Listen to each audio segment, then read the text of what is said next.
Wa arkanus salati alaihi sab'atun. Adapun rukun-rukun mensolatkan atas mayit yaitu ada 7 rukun. Al-awwalun niyatu, adapun yang pertama yaitu niat. As-sani arba'u takbiratin, kedua yaitu 4 kali takbir. As-sadisu al-qiyamu lil qadiri, ketiga yaitu berdiri bagi orang yang mampu berdiri. Ar-rabi'u qiraatul fatihati, adapun yang keempat yaitu membaca al-fatihah. Al-khamisu as-salatu ala nabi sallallahu alaihi wasallam ba'da saniyati, kelima yaitu baca salawat atas Nabi sallallahu alaihi wasallam sesudah takbir kedua. As-sadisu ad-du'a lil mayyit ba'da sadisati, keenam yaitu doa khusus bagi mayit sesudah takbir yang ketiga. As-sabi'u salamu, yang ketujuh yaitu salam. Wallahu a'lam bishawab. Saudara-saudara sekalian yang mulia, mudah-mudahan cukup waktu kajian kita. Nampak malam hari ini terakhir akan ditutup tanggal berapa tadi? 20. Iya terakhir. Iya betul. Iya, mudah-mudahan umur panjang, sehat walafiat. Jadi kami beri bebas bertanya dari waktu yang ada. Takut tidak tuntas yang ini. Saudara-saudara sekalian, sesudah kita berbicara tentang mengkafani mayit sebagai kewajiban muslim yang hidup kepada muslim yang meninggal dunia, ada 4: memandikan, mengkafani, mensolatkan, dan mengubur. Maka malam hari ini kajian kita tentang mensolatkan mayit.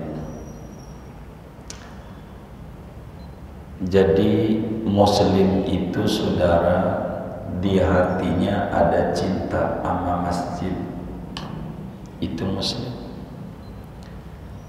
Terlepas dia kadar kecintaannya berbeda. Karena itu kalaulah kita sebagai muslim, agama tidak memaksa, cinta ke masjid ini hanya memberikan opsi saja. Apakah kita ke masjid mau jalan sendiri apa mau dianterin? Kalau saudara pengen jalan sendiri apa dianterin? Dianterin. Kalau dianterin berempat yang nganterinnya. Muslim ke masjid terakhirnya disolati. Nah, berbicara sholat mayit ini mulai diajarkan oleh agama pada tahun kedua Hijriah.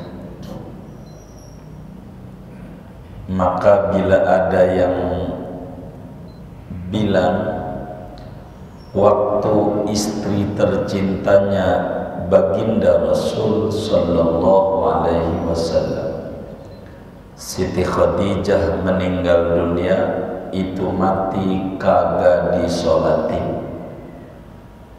Bila ada yang bilang begitu, jangan diomelin. Bila ada yang bilang waktu Siti Khadijah mati kagak disolatin sama Nabi, Iya, sebab belum ada ajarannya.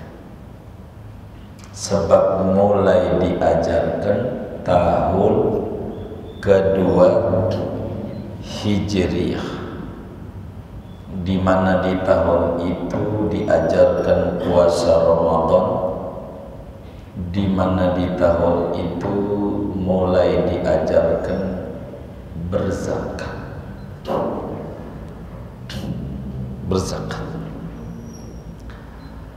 Sholat mayit, saudara, beda dengan sholat biasa. Tak ada ruku, tak ada sujud. Meskipun orang itu dosanya banyak, jangan alasan kita rukuin, kita sujudin karena ini orang kebanyakan dosa. Kagak. Emang sholat mayit kagak ada ruku, kagak ada sujud. Namun sebelum berbicara rukun mensolatkan mayit, kita harus tahu tentang syarat-syarat mensolatkan mayit sebelum kita berbicara tentang rukun. Syarat sholat mayit secara umum sama dengan sholat yang lain. Sama secara umum. Kudu punya wudu kita. Kan orang sholat kudu wudu dulu, kudu nutup aurat, kudu ngadep kiblat. Itu namanya syarat-syarat umum, sebagaimana waktu yang udah kelewat. Daripada ngaji tentang rukun sholat.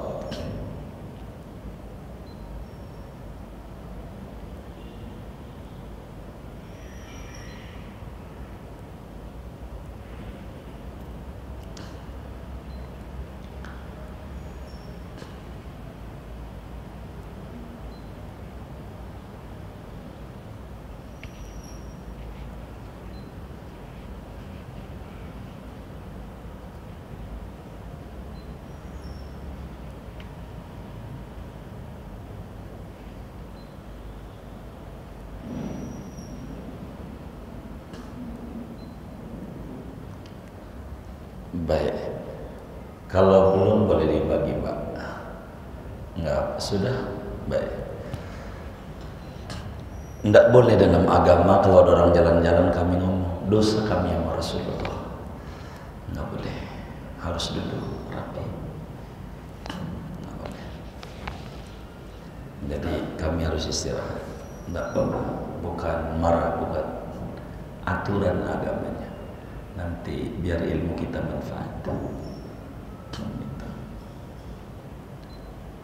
Syarat sholat mayit secara umum sama dengan syarat sholat umumnya. Suci dari hadas, suci dari najis, ngadep kiblat, dan seterusnya. Namun ada tambahan yang harus diperhatikan betul berbicara sholat mayit. Yang pertama, syarat tambahan itu si mayit kudu dimandiin dulu. Itu syarat. Mayitnya kudu dimandiin dulu. Artinya bila ada orang mati tidak boleh dimandikan seperti orang mati syahid perang melawan musuh Islam, haram disolatkan. Atau ada orang mati kagak boleh dimandiin, Kita nyolatinnya bukan dapat pala, dapat palu. Ada orang mati kagak dimandiin, kita sholatnya mandiin enggak? Enggak, dosa. Karena syarat mensolatkan mayit kudu dimandiin dulu. Seumpama kita mau sholat ghaib di Jawa, di Tegal, ini orang mana ya? Orang Wonosobo, Jawa Tengah, Jawa Timur ya? Jawa Tengah, orang Wonosobo, gitu. Jadi Wono itu hutan, ladang, Wana, negeri Sobo. Jadi saudara, ada di Wonosobo teman kita wafat, kita pengen sholat ghaib. Ayolah sholat ghaib. Tar dulu, tanya dulu, udah dimandiin belum? Belum, haram. Kapan dimandiinnya? Jam 1 baru kita boleh sholat. Rapi jam berapa? Ini udah rapi nih jam 2. Asar tengah 3 boleh, kan jam 2 rapi, walaupun belum dikafani. Yang penting udah dimandiin, itu syarat utama. Muallim Syafi'i Hadzami, Allah yarham, itu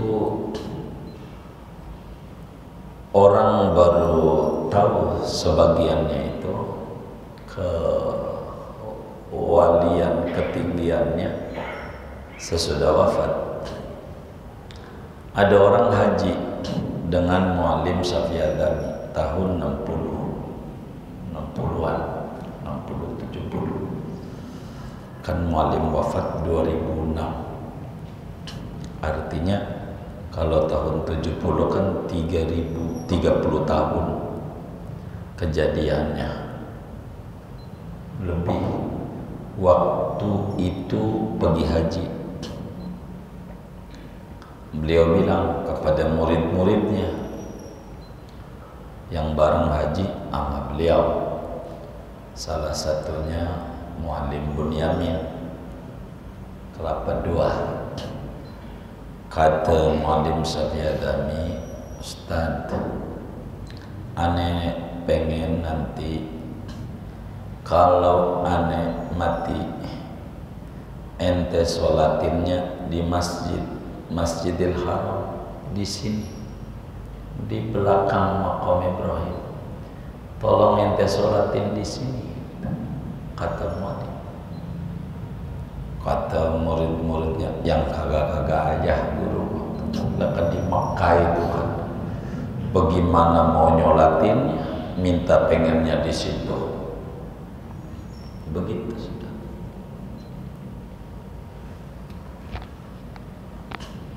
Tahun 2006 aja dah. Bulannya si Maulid itu bulan Hijriah.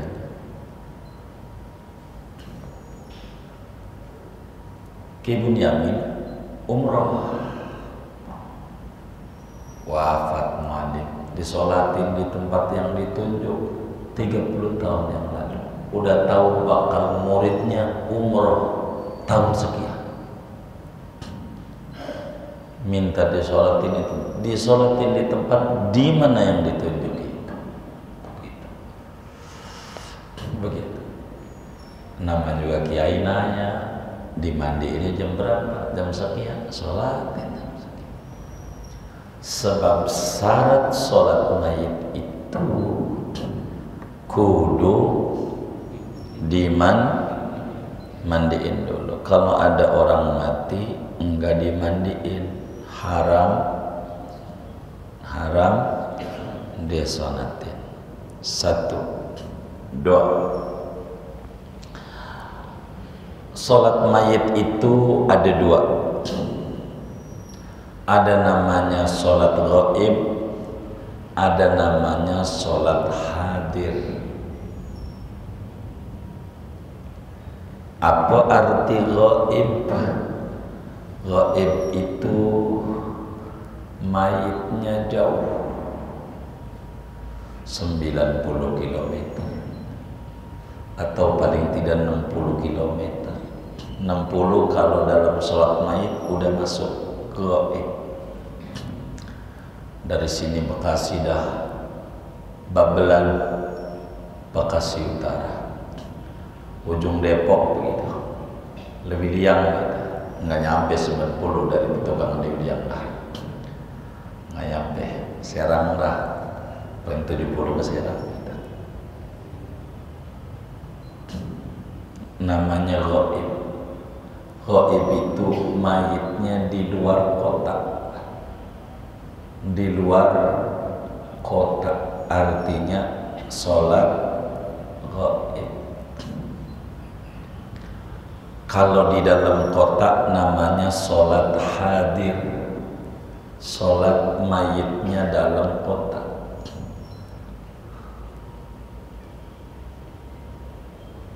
Kalau kuburannya, di sini kalau di makam di mana biasanya?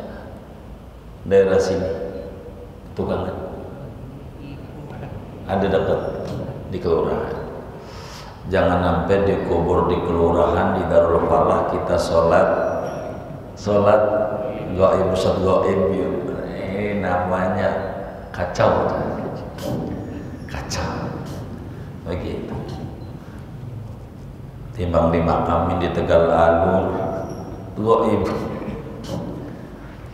Jadi sholat gaib itu kalau di luar kota namanya gaib. Kalau dalam kota namanya sholat hadir, mayitnya ada walaupun udah dikubur. Ini udah dikubur nih mayitnya nih, kita mau nyolatin nih sholat gaib, sholat hadir. Udah dikubur nih mayitnya, udah dikubur, kita mau nyolatin nih sholat gaib, sholat hadir. Hah? Udah dikubur, hadir apa gaib? Emang apa? Hah? Jaraknya aja semeter kagak gitu. Ada nggak 60 kilo itu? Ya kagak. Di depannya namanya bukan sholat gaib, sholat. Bila mayitnya hadir tidak di luar kota, maka syaratnya wajib mayitnya ditaruh di depan. Wajib mayitnya ditaruh di depan yang nyolatin. Tapi kalau mayitnya gaib di Wonosobo, enggak kudu ngadep sono, kan ngadep timur, kan sholatnya kudu ngadep kiblat. Enggak apa-apa, enggak di depan, karena kan gaib. Kalau sholatnya mayitnya hadir, wajib mayitnya ditaruh di depan. Palanya ngadep mana? Terserah. Wajibnya mayitnya di mana? Di depan. Di depan kita, gitu biar gampang ya. Di depan kita yang nyolatin. Palanya ngadep mana? Ngadep mana aja, ente diriin, dipegangin. Asal di depan. Jangan kita ribut urusan pala. Begitu. Biarin yang kemarin KLB aja yang ribut urusan pala. Kita yang penting mayitnya wajib di depan. Pala terserah, karena itu bukan rukun. Mau kanan, mau kiri, terserah. Yang penting di depan. Ini prinsip. Cuma afdolnya bagaimana? begitu. Yang lebih banyak ampunan buat mayit posisinya bagaimana? Yang banyak mendatangkan rahmat buat mayit posisinya bagaimana? Ini namanya teknis sunnah.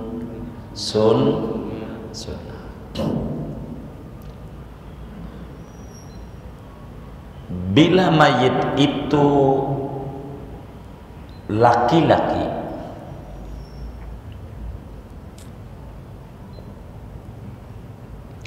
maka palanya di sebelah kiri imam. Bila mayit itu laki-laki, palanya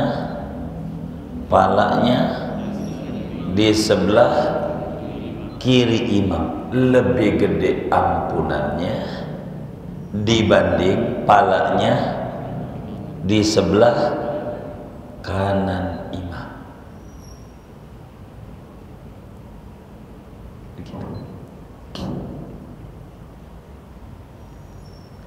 Biasanya palanya di kanan di kiri? Ah? Oh, di kanan. Oh, di kanan. Oh iya, di kanan. Pala di kanan sah nggak? Sah. Kenapa? Di depan. Didiriin sah. Kenapa? Di depan. Sekarang mengatur teknis. Yang paling gede ganjarannya kalau mayit laki-laki, palanya di sebelah kiri imam. Kalau mayitnya perempuan di sebelah kanan imam.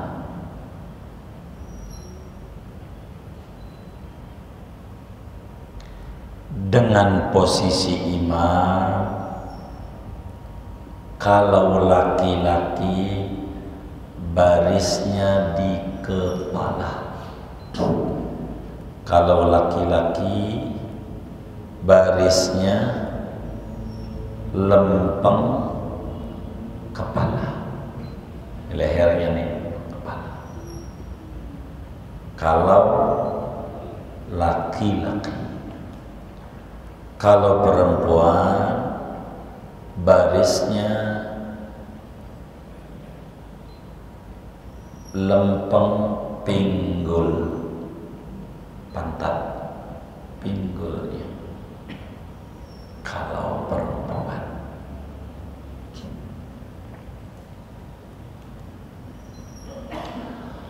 bahasa kitab sunat badan mayit lebih kanan imam dibanding lebih kiri imam. Itu bahasa kitab, intinya itu. Sunat badan mayit lebih banyak arah kanan imam. Itu ampunan lebih banyak. Maka kalau perempuan dari pinggul ke kepala, pinggul ke kaki, lebih banyakkan pinggul ke kepala, sehingga palanya di kanan, supaya kanan lebih banyak. Kalau laki-laki, kalau palanya di kanan, maka yang lebih banyak badan mayit di sebelah kiri. Kanan cuman dari leher ke kepala, makanya palanya sebelah kiri. Itu ampunan buat mayit lebih banyak. Akan tetapi saudara, ini sunnah. Sunnah. Artinya sunnah kita udah tahu. Jangan sampai kita jadi ribut. Kami aja ndak pernah dalam prakteknya. Kalau kami jadi makmum, terserah keluarganya mayit, mau palanya kanan kek, mau palanya kiri kek, mayit punya dia, suka-suka dia. Tapi kalau kami buat keluarga kami, ndak mau. Kami pengen keluarga kami rahmatnya lebih banyak, ampunannya lebih banyak.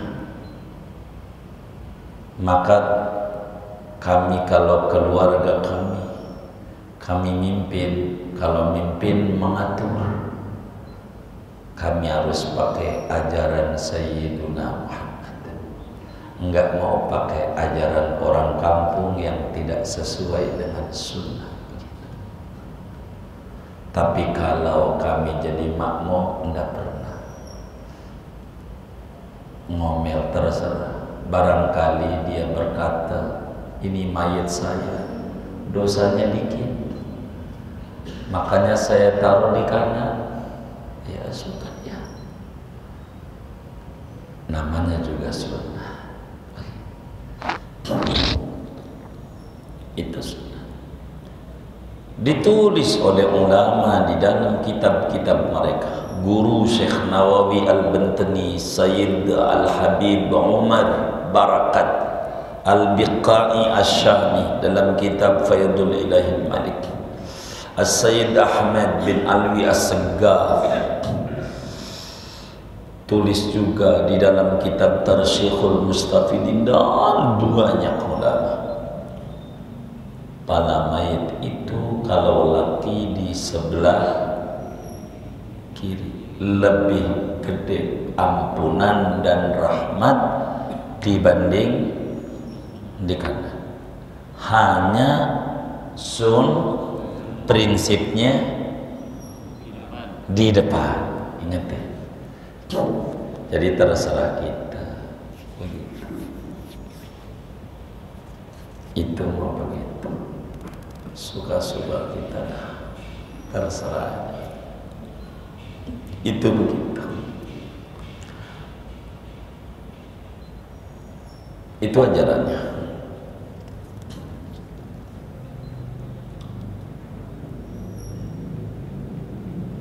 Dua, aturan daripada syarat sholat mayit. Ketiga, kudu kumpul dalam satu tempat, karena mayit ini kayak imam. Kalau hadir,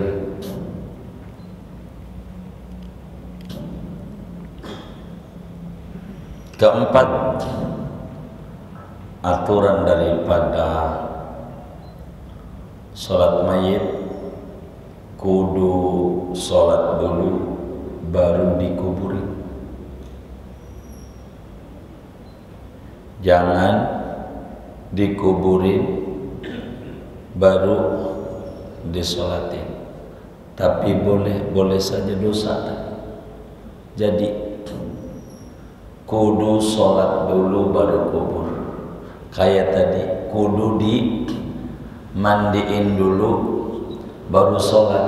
Cuman bedanya antara memandikan dan penguburan, kalau orang itu belum disolatin main kubur, nggak apa-apa, solatin aja, walaupun dosa. Dosanya gara-gara dia dikubur belum disolatin, tapi jadi solatnya. Beda dengan mandiin. Kalau mandiin, nggak dimandiin, solatnya nggak bakalan jadi. Sebab solat mayit namanya SMP, mandiin namanya SD. Wong SD belum, dia udah. Nah, begitulah gambarannya. Gambaran.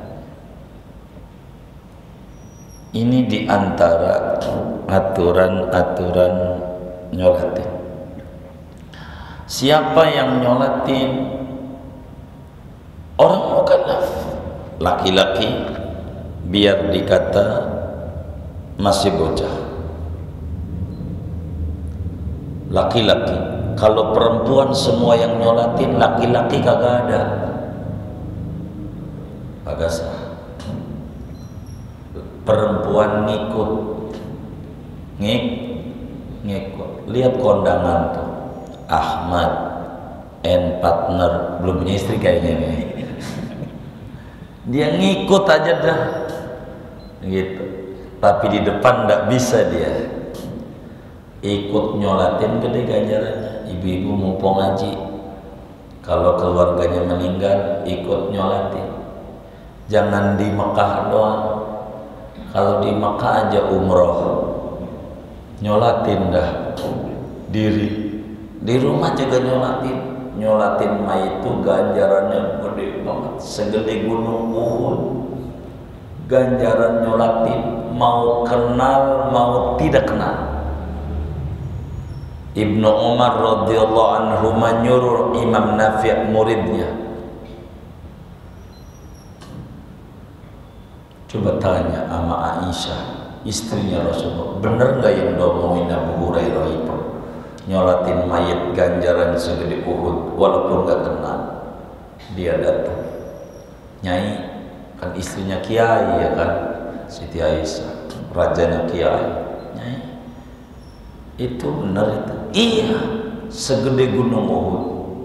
Itu tangannya dipukul-pukulin di batu. Ibnu Umar frustasi, nyesel gue, berapa banyak ganjaran yang hilang gara-gara ada mayit, kenal kagak, pulang aja dah.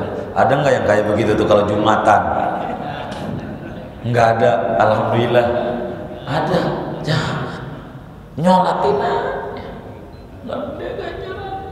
Lumayan kayak kita orang kurang ibadah, nyari-nyari ganjaran, mau kenal mau gak kenal, nyolatin aja lagi bentar sholat mayit, bentar. Jangan tidak nyolatin. Bila mayitnya sudah dikubur, kita belum nyolatin, sunat nyolatin.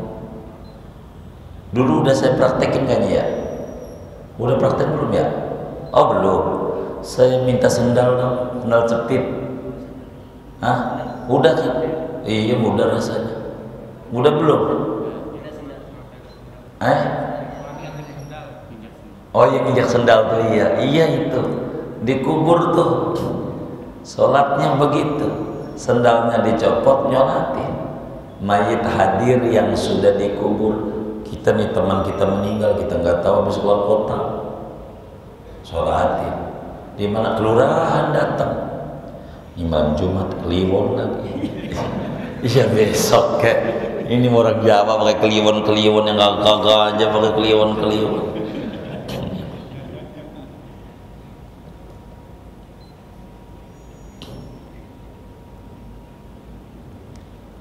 Afdalnya di dalam nyolati mayit ini, saudara, kalau bisa berjamaah. Kedua, 3 shaf, 3 baris. Kalau orangnya cuma 3, begitu, ini mayit, kiblatnya sono, barisnya begini.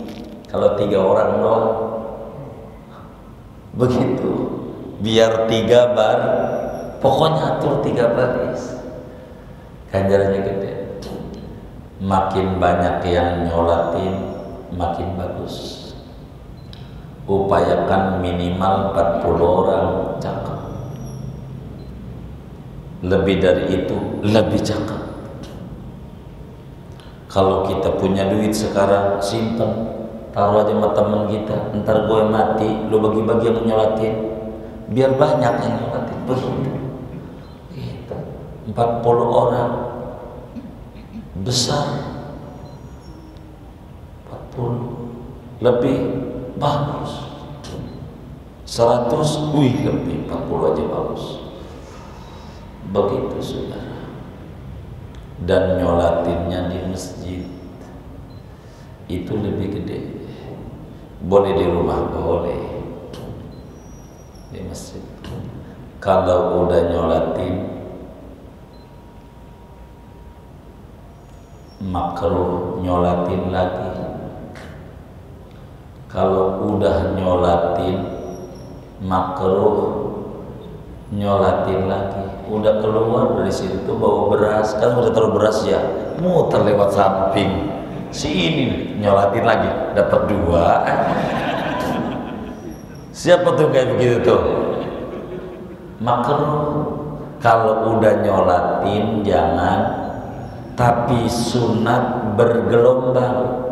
Orangnya banyak, 40 masuk keluar nyolatin lagi, itu bukan mengulang. Paham maksudnya ya?